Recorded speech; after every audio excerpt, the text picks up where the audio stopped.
Everyone, RRB ALP के exams आज से स्टार्ट हो चुके हैं और आज की क्लास में हम आपको मैथ्स के मोस्ट इंपॉर्टेंट क्वेश्चन कराएंगे जिनके रिवीजन करने की आवश्यकता अब है, क्योंकि मैथ्स और रीजनिंग के सबसे ज़्यादा क्वेश्चंस एग्जाम में पूछे जा रहे हैं। ये एग्जाम एनालिसिस नहीं है, ये केवल एक रिवीजन है कि लास्ट मोमेंट पे जो आप अब एग्जाम देने जा रहे हैं वो लोग ऐसे टाइप के क्वेश्चन, इस तरीके के क्वेश्चन जरूर करें। मैं अंजलि शर्मा टिप्स और ट्रिक्स के साथ आपकी क्लास शुरू करने जा रही हूँ मैथ्स के मोस्ट इंपॉर्टेंट क्वेश्चंस। और इससे पहले जो वीडियोस हमने अपलोड किए हैं आरआरबी एएलपी एग्जाम के लिए, उनको जरूर देख लीजिएगा, क्योंकि मैथ्स और रीजनिंग के क्वेश्चन सबसे ज़्यादा आ रहे हैं और कैलकुलेटिव क्वेश्चन पूछे जा रहे हैं। चलिए वीडियो स्टार्ट करते हैं। आपका जो वीडियो है इसमें हमने मैथ्स के वो क्वेश्चंस लिए हैं जिनके आने की पॉसिबिलिटी सबसे ज़्यादा है। पहले भी हम रिवीजन करा रहे थे, तो इससे पहले जो भी मैथ्स के क्वेश्चंस कराए हैं उनको जरूर कर लीजिएगा, ऐसे ही क्वेश्चन एग्जाम में आएंगे। देख लीजिए जो पहला क्वेश्चन है वो क्या है, क्या समझ, मेंसुरेशन का क्वेश्चन है ये। One side of a rectangular field is 15 centimetre and one of its diagonal is 17. Find area of the field. ऐसे जब क्वेश्चन एग्जाम में आए मेंसुरेशन के, तो आपको क्या करना है, देखिए फिगर इसलिए बना रहे हैं क्योंकि आपको समझा रहे हैं। इसमें क्या दिया है, एक साइड तो डायगोनल 17 दिया है, ठीक, और दूसरी जो साइड है वो 15 दे रखी है, 15 सेंटीमीटर। अब इसका एरिया बताना है, ठीक है। एरिया क्या होता है, area of rectangle is L into B, ठीक। तो आपको L तो दे रखा है, B आप निकाल लीजिए। तो अगर एक 17 है डायगोनल, एक 15 है, तो नेक्स्ट 8 होगा, नहीं तो आप पाइथागोरस थ्योरम से इसको निकाल सकते हैं, ठीक है। 17 का square is equal to 15 square plus इसको B मान ले, B स्क्वायर हो गया, ये हो गया 289 और ये 225 हो गया, ठीक। तो 225 में अगर हम इसको माइनस करेंगे और ये बी स्क्वायर के इक्विवेलेंट हो जाएगा, ठीक है। तो ये आपका कितना हो जाएगा, यहाँ पे 64 हो जाएगा, क्लियर। और 64 इसका कितना हो गया, बी 8 हो गया इसका, क्लियर। तो ये 8 निकल गया, इसका मतलब ये हो गया कि ये 8 है। वैसे भी देखिए हमने बताया कि एक डायगोनल अगर 17 है और एक लेंथ अगर 15 दे रखी तो अगली 8 होगी, ठीक है। तो अब आपको क्या करना है, 15 गुणे 8 कर देना है, एरिया निकल जाएगा, 15 8 120 होता है। इसका मतलब आंसर क्या होगा, बी ऑप्शन इसका करेक्ट हो जाएगा, क्लियर। नेक्स्ट क्वेश्चन देखिए, if radius of circle is decreased bye 50%, find decreased area. Percentage decrease area बताना है। ऐसे क्वेश्चन को करने के लिए आपको एक फॉर्मूला लगाना है, वो याद कर लीजिए, percentage is equal to A plus B plus AB by 100, ठीक। अब ये फॉर्मूला कहाँ लग सकता है, सर्कल के केस में, रेक्टेंगल के केस में और स्क्वायर के केस में। और जब कोई परसेंटेज इंक्रीज दिया हो तो पॉजिटिव लेना है, डिक्रीज दिया हो तो नेगेटिव लेना है। दोनों वैल्यूज सेम किस केस में ले सकते हैं, सर्कल के केस में ले सकते हैं, स्क्वायर के और इक्विलेटरल ट्रायंगल के, ठीक है। तो यहाँ पर दिया है सर्कल और यहाँ पर डिक्रीज दिया है, तो A माइनस 50 होगा और B भी माइनस 50 होगा। पुट कर देंगे, percentage is equal to -50 plus -50 into -50 by 100। 0 0 cancel हो गया, कितना आ गया, -100 प्लस 25 दैट इज -75। मतलब 75% क्या होगा, डिक्रीज हो जाएगा, क्योंकि आंसर जो है माइनस में आ रहा है। अगर आंसर यहाँ प्लस में आता तो इंक्रीज होता, तो आंसर क्या हो जाएगा, ए ऑप्शन करेक्ट है। क्वेश्चन नंबर 3 की अगर बात करें तो कैसे करेंगे, find the percentage decrease the area of rectangle if each side is increased bye 20%। इसमें भी हम सेम फॉर्मूला लगा देंगे और प्रैक्टिस अगर करेंगे तो इसका आंसर डायरेक्ट आप 44 टिक कर सकते हैं। देखिए ए भी आपका 20 हो गया, क्योंकि इंक्रीज है तो पॉजिटिव लेना है, बी भी 20 हो गया और प्लस 20 इंटू 20 बाय 100। 0 0 कैंसिल हो गया, ये हो गया 40 प्लस 4 44 आ गया, 44% का मतलब बी ऑप्शन करेक्ट हो गया, क्लियर, ठीक है। Next question, question number 4। A towel when bleached was found to have lost 20% of its length and 10% of its breadth। मतलब टॉवल को अगर ब्लीच करते हैं तो दोनों कम हो गए, लेंथ और ब्रेथ दोनों। ए हो गया -20, बी हो गया -10। ठीक, अब पूछा एरिया कितने परसेंट डिक्रीज होगा, तो percentage is equal to -20 -10 plus -20 into -10 upon 100। 0 0 cancel हो गया, ये आ गया -30 प्लस 2 -28, मतलब 28% डिक्रीज, मतलब बी ऑप्शन करेक्ट हो गया। क्लियर, चलिए आगे बढ़ लेते हैं। नेक्स्ट क्वेश्चन है पांचवा क्वेश्चन कह रहा है the length of rectangle is increased by 60%, by what percentage the width to have to be decrease so that maintain same area. ऐसे क्वेश्चन को करने के लिए आपको क्या करना है, R/100 plus minus R into 100 वाला फॉर्मूला लगाना है। यहाँ प्लस माइनस क्यों लिया है, इंक्रीज के केस में प्लस लेना है, डिक्रीज के केस में माइनस लेना है। मतलब स्टार्टिंग में अगर ज्यादा बड़ा है तो प्लस लेंगे, यहाँ पे डिक्रीज होता तो माइनस लेते। क्लियर, यहाँ पे प्लस लेंगे क्योंकि इंक्रीज दिया है, तो R की वैल्यू होगी 60 upon 100 plus 60 into 100, that is equal to 60 upon 160 into 100। 0 से 0 कट गया, 2 से कट करिए, 2 3 6, 2 8 16, 4 से कट करिए, 4 2 8, यहाँ 25 आ गया, 25 3 75/2, मतलब 2 75 आ गया, 2 3 6, 2 7 14, 1/2%, मतलब बी ऑप्शन करेक्ट हो गया। Clear, now question number next, यानी कि 6th क्वेश्चन क्या कह रहा है, if area of rectangular plot is increases by 30% while its breadth remains same, what will be the ratio of area of new and old figure? Question oral है, वो कह रहा है कि जितना एरिया पहले था, मान लो कि 100 था पहले, उसका बाद में कितना हो गया, 30% इंक्रीज हो गया तो 130 हो गया। अब दोनों का वो निकालना है रेशियो, न्यू और ओल्ड का। तो न्यू वाला ऊपर आ गया, ओल्ड वाला नीचे आ गया, 0 0 कट गया, 13:10 इसका आंसर आ गया। दैट मीन्स ए ऑप्शन इसका करेक्ट हो गया।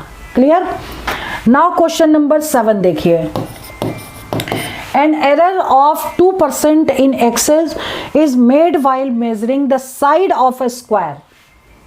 एक्सेस मतलब ज्यादा, यानी कि प्लस। ठीक है, तो अगर हमने ए ले लिया 2, तो बी भी हमको 2 लेना पड़ेगा।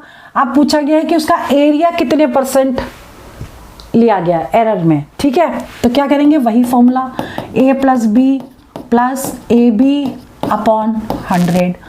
4 प्लस 4/100 मीन्स कितना होता है, 4 प्लस 0.04, एंड टोटल करिए तो 4.04 इसका आंसर आ गया। दैट मीन्स ए ऑप्शन इसका करेक्ट हो गया। क्लियर, आगे बात करते हैं क्वेश्चन नंबर 8 की। 8वां क्वेश्चन क्या कह रहा है, the area of square increases by 69%। आप देखिए ये क्वेश्चन पहले से डिफरेंट है, क्योंकि इसमें एरिया दिया हुआ है, उसमें साइड दिया होता था, एरिया पूछते थे। इसमें एरिया दिया है और साइड का परसेंटेज पूछा गया है। क्लियर, तो आपको क्या करना है, इसको बाई ऑप्शन कर लो। सपोज ए ऑप्शन करेक्ट है, तो अगर एक 30 लेते, दूसरा भी 30 लेते, प्लस 30 इंटू 30/100 लेते, तो ये हो गया 60 और ये दोनों 0 कैंसिल, यानी कि +9, यानी 69% आ रहा है। ये दोनों सेम हो गए, इसका मतलब ए ऑप्शन इसका करेक्ट हो गया। क्लियर, ध्यान रखिएगा। Question number 9th, if side of an equilateral triangle is decreased by 20%, find percentage decrease in its area। अब देखिए यहाँ पे ट्राइंगल है इक्विलेटरल और डिक्रीज कितना कर रहा है, 20%। तो ए हमको लेना है -20, बी भी -20 लेना है और पुट कर देना।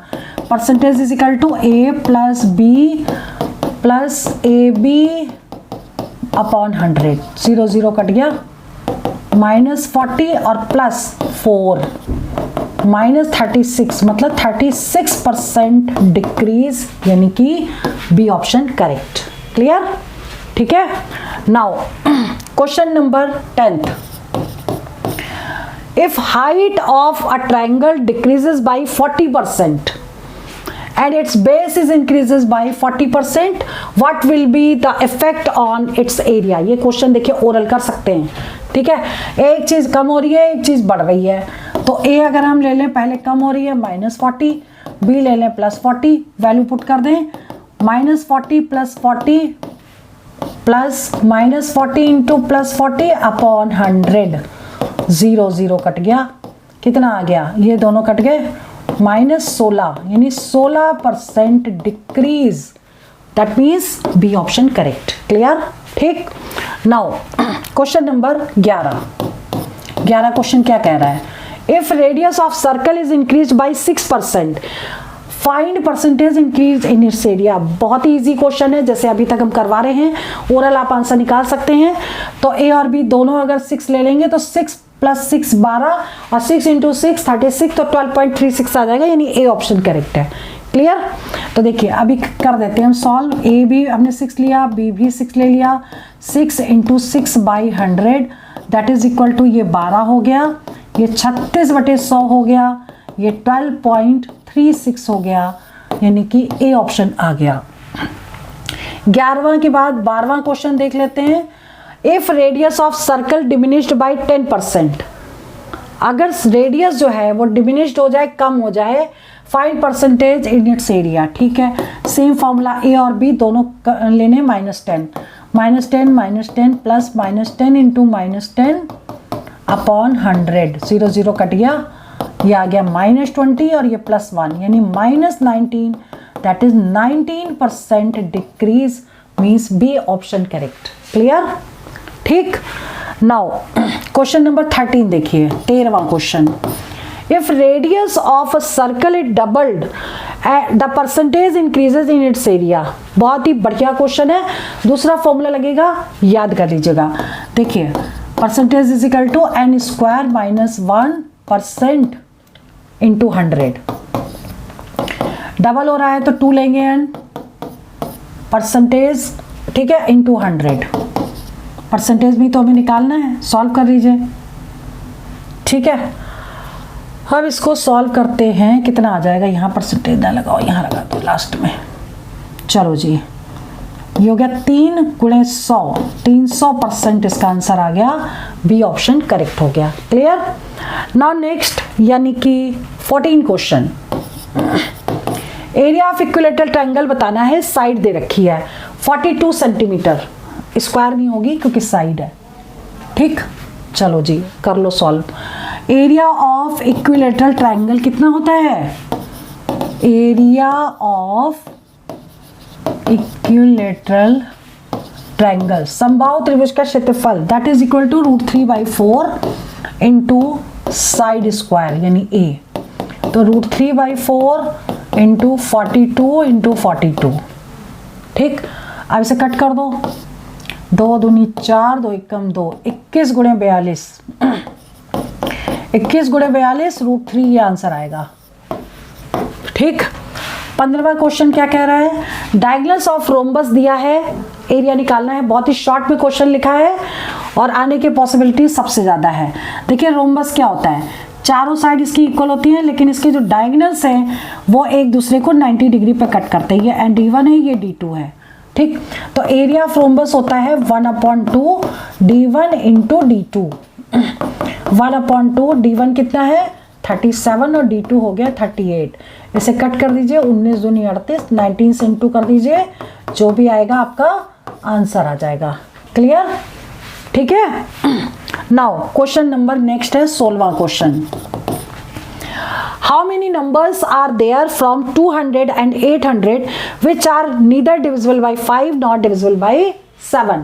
बहुत ही इंपॉर्टेंट क्वेश्चन है, दोबारा पूछ सकते हैं। कैसे करेंगे, पहले इन दोनों नंबर के बीच का डिफरेंस निकाल लें, ये आ जाएगा 600। ठीक, अब हमें क्या करना है, ये 600 यहाँ लिखना है और ये वैल्यू 5 यहाँ लिखनी है, इसमें से एक कम वैल्यू यहाँ, ये 7 यहाँ लिखनी है, इसमें से कम वैल्यू यहाँ। अब इसे कट कर देते हैं, सॉल्व कर देते हैं। ठीक, तो अब ये किससे कट होगा, 5 से कट करते हैं, तो 5 एकम 5, 5 दूनी 10। ठीक है, और 7 से कटेगा ये 6, 7 से तो कटेगा नहीं, which are neither divisible by 7 दूनी 14, 7 21।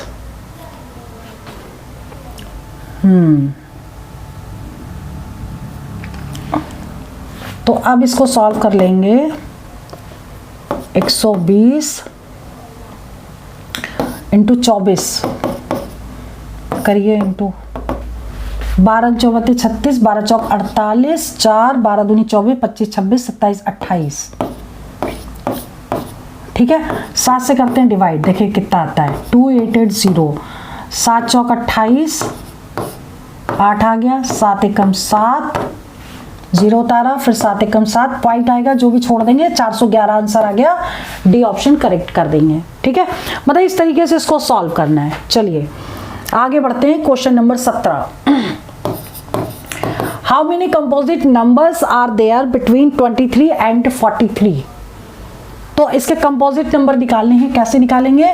43 में से 23 को कर देंगे माइनस, तो कितना आ गया 20, इसमें से एक कम करेंगे 19 आ गया।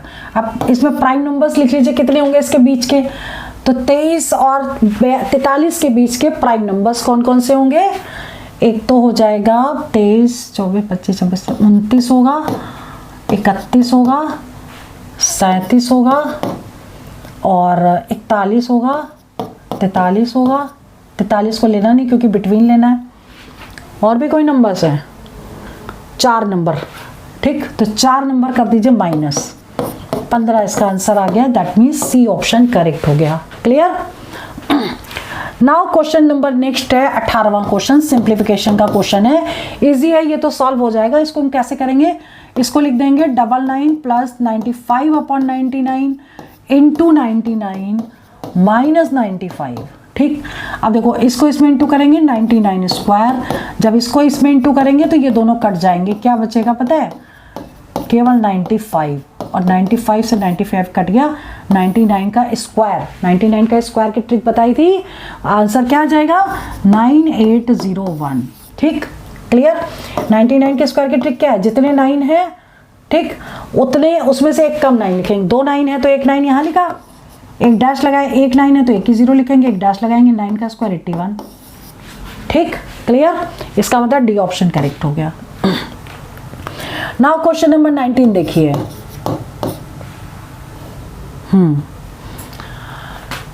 1 - 7 + 2 - 8 इस तरह से दे रखा है 100 टर्म्स तक। ठीक, अब आपको बताना है कि इसका आंसर क्या आएगा। देखो इसमें 2 वैल्यूज, 3 वैल्यूज, 4 वैल्यूज, किसी को भी ऐड करके यानी सॉल्व करके, प्लस या माइनस करके, जो भी है सॉल्व करके, अगर वैल्यू कांस्टेंट आ रही है तो वहीं पे स्टॉप कर देना है। उसके बाद हम इसको डिवाइड कर देंगे। देखो एक पहले 2 वैल्यू को सॉल्व करेंगे -6 आएगा, दूसरे 2 वैल्यू को सॉल्व करेंगे -6 आएगा, यानी 2 वैल्यू का अगर हम सॉल्व करते जाएंगे तो -6 आएगा। ठीक, तो हमको क्या करना है? 2 से, क्योंकि 2 वैल्यूज को सॉल्व कर रहे हैं, 100 को कर देना डिवाइड, तो 2 पंचे 10 हो गया, यानी 50 आ गई इसकी वैल्यू। ठीक, तो 50 में किससे इंटू करेंगे? -6 से। 6 पंचे 30, 300 माइनस का आंसर आ गया। दैट मीन्स सी ऑप्शन इसका करेक्ट हो गया। क्लियर? चलिए 20वां क्वेश्चन है, बढ़िया क्वेश्चन है, टाइम एंड वर्क का। 2 men और 3 women can complete a job in 96 days। और मीन से इक्वल तो 2m = 3 women, तो 1 man = 3/2 women। ठीक, अब कह रहा है कि 6 men and 7 women will complete the same job in how many days। ठीक है, तो अगर हम यहां पर लेते, मतलब m1 लेते अगर वुमेन, यानी कितने 3। ठीक, तो हमें m2 जो लेना पड़ता वो यहाँ के अकॉर्डिंग तो 6m + 7w है, लेकिन सबको हम वुमेन में कन्वर्ट करेंगे क्योंकि यहाँ पर भी हमने वुमेन ली है। ठीक, तो हम इसको कन्वर्ट कर देंगे 6 × 1 man = 3/2, तो 3/2 से इंटू कर देंगे और ये कितना आ जाएगा? 2 × 3 = 6, 3 × 3 = 9, 9 और 7 16, m2 16 हो गया। d2 आपको निकालना है और d1 आपको दिया है 96। फॉर्मूला लगा दीजिए चेन रूल का, m1 d1 = m2 d2। m1 is 3, 96 = 16 × d2, तो d2 कितना हो गया? 3 × 96/16। ठीक है, और 16 ये 6 से कट जाएगा पूरा पूरा, और 18 इसका आंसर आ जाएगा। दैट मीन्स ए ऑप्शन इसका करेक्ट हो गया। Clear? Now question number 21. The difference between compound interest and simple interest on rupees X at 11% per annum for 2 years is 60.50 X बताना है. ठीक है, तो फॉर्मूला होता है 2 साल के लिए, ध्यान रखिएगा, इसमें भी 2 years दिया है, तो 2 years के लिए ही फॉर्मूला लगेगा. Difference between compound interest and simple interest is equal to R square by 100% into P, मतलब प्रिंसिपल, जो यहाँ पे एक्स दिया हुआ है. ठीक, ये डिफरेंस दिया है 60.50, आर दिया है 11 का स्क्वायर अपॉन 100 इंटू 1/100 और पी को हम लिख देंगे एक्स आपको बताना है. ठीक, कर लेंगे सॉल्व. क्या आएगा? 60.50 इंटू 100 अपॉन 11 इंटू 11. ठीक, 11 का स्क्वायर है इसलिए 2 बार लिख दिया. डेसिमल हटाया, 2 0 लग गए, ये दोनों 0 2 से कट गए. अब इसे कट करेंगे 11 से. 11 पचे 55, 11 पचे 55 और 11 से कट गया 50. यानी आंसर कितना आ गया? 5000. मीन्स सी ऑप्शन करेक्ट हो गया. क्लियर? Now question number 22. 22वां क्वेश्चन रेशियो प्रोपोर्शन का है. 4th प्रोपोर्शन इसमें निकालना है. ठीक है, तो आपको कैसे करना है ये देख लीजिए. इसमें स्क्वायर रूट ऑफ 6 और दूर, पहले तो ऐसे लिख लो, 8 प्रोपोर्शन 21:x, ये निकालना है.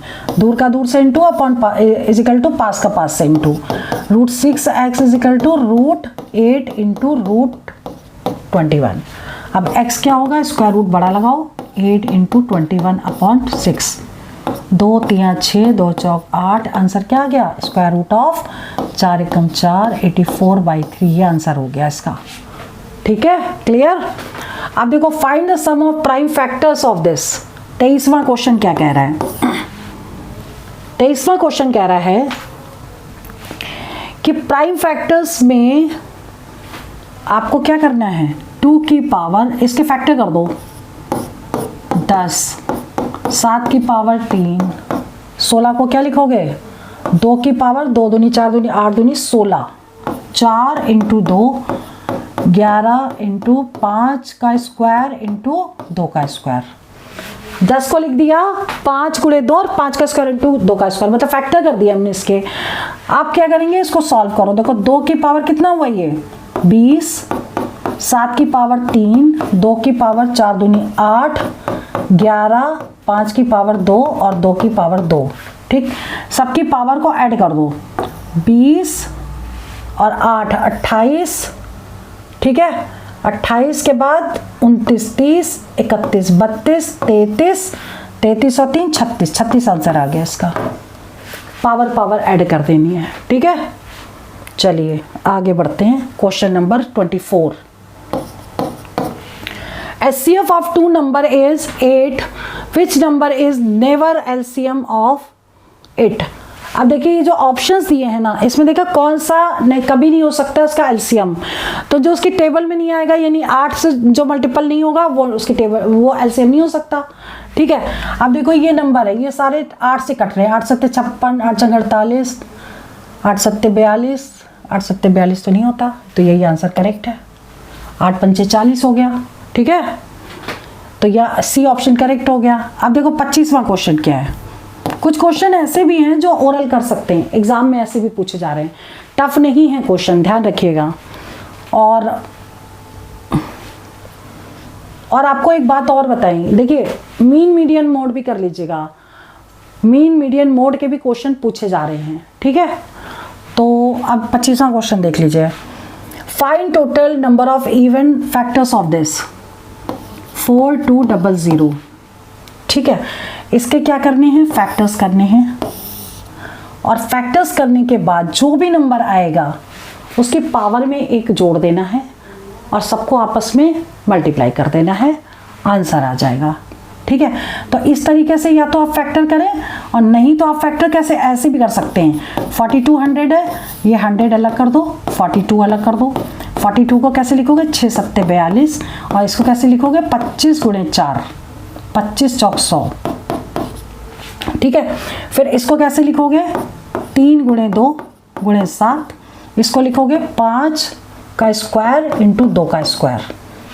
ठीक है, मतलब ये भी सब आपस में मल्टीप्लाई हैं ऐसे, ठीक, क्योंकि हम इनके फैक्टर्स ले रहे हैं। तो 2 कितने हैं, 2 ये हो गए, तो 2 की पावर 3, ठीक है, 3 कितने हैं, 3 एक ही है, 5 कितने हैं, 2 हैं, 7 1 है, और सबकी पावर में एक एक जोड़ दो, 3 में एक जोड़ा 4, 1 में एक जोड़ा 2, 2 में एक जोड़ा 3, 7 में एक जोड़ा, 1 में एक जोड़ा 2, इंटू कर दो 4 3 12, 12 दूनी 24, और 24 गुणे 3, 4 3 12, 3 6 7, 72 आंसर आएगा इसका। ठीक है, देख लीजिएगा, इसका शायद आंसर या तो मैंने गलत लिखा है, कुछ तो गड़बड़ है इस क्वेश्चन में। चलो आप ये क्वेश्चन ट्राई कर लो, इसके साथ साथ मीन मीडियन मोड के क्वेश्चन जरूर करने हैं। इससे पहले जो वीडियोस अपलोड किए हैं वो वाले क्वेश्चन जरूर कर लीजिएगा। बाकी इंपॉर्टेंट क्वेश्चन हम बहुत जल्दी आपको सॉल्व करके देंगे, वो रिवीजन जरूर कर लीजिएगा। और इन शॉर्ट कह सकते हैं ALP की जो प्लेलिस्ट है उसको जरूर देख लीजिए। ठीक है, चलिए वीडियो में यहीं ओवर करती हूँ, और लास्ट में और बता रही हूँ जो मेन इंपॉर्टेंट टॉपिक्स हैं वो इससे पहले वाली वीडियो में हम ऑलरेडी बता चुके हैं, वो जरूर करिएगा। उसके साथ मीन मीडियन मोड वाला टॉपिक भी कर लीजिएगा। ठीक है, और मेंसुरेशन में हो सकता है कि कई बार स्टैट्स में क्वेश्चन भी पूछ लेते हैं, मेंसुरेशन में भी प्रिज्म और पिरामिड के क्वेश्चन भी आ सकते हैं। तो चलिए वीडियो में यहीं ओवर करती हूँ। All the best for exam, file selection. जय हिंद, जय भारत।